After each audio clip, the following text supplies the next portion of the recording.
Pagmasdan nyo, kulay green. Ayan o. Ano kaya to? Nakakain kaya to mga kagusla? Ano kaya nakakain kaya to mga kagusla? Comment lang sa comment section. Anong klaseng ano to? O ayan o. Parang ang sarap kainin. Parang gelatin siya. Parang gelatin mga kagusla. As you can see oh. Wow. Oh. Ano lang siya, parang dumikit lang dito sa buhangin. Ayan o, tapos may mga shell pa na gumagapang. Kita nyo. Oh. Ayan o, dumikit lang yan sa buhangin mga kagusla. Tapos may starfish. Ayan yung starfish. Diba? Ang ganda. O, ito naman o, nasa bato. O, as you can see o. Parang gelatin mga kagusla. Ang sarap hawakan. Malambot. Oh. 'Di ba? Ang ganda.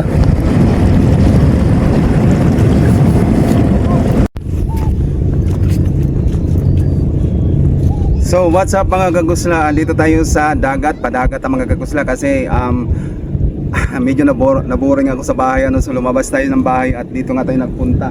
Grabe, alam nyo mga kagusla, sobrang ganda talaga dito mga kagusla. Ayan, makikita nyo yung mga bato-bato na yan. Ito yung sinasabi ko sa inyo mga kagusla oh. Ito oh. Ayan, malambot siya no? Parang gelatin talaga mga kagusla. Medyo na-amiss din ako dito kung anong tawag dito mga kagusla. Ayan oh. Parang ang sarap kainin.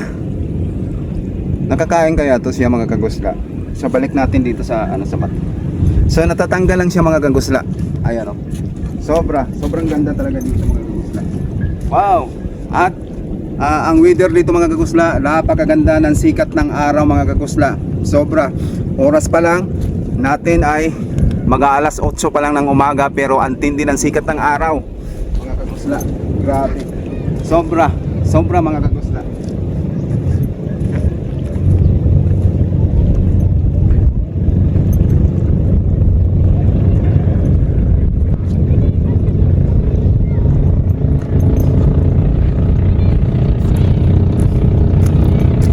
Tara, ilalapit natin doon sa sa sinasabi kong magagandang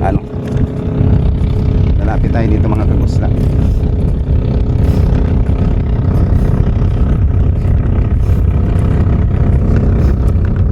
Ito nga mga kagusla sinasabi ko sa inyo, ayan oh.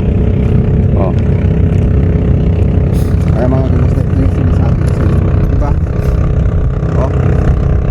Grabe, nakakadagdag pansin sa aking nakadagdag pansin sa aking paningin dito sa parte na ito mga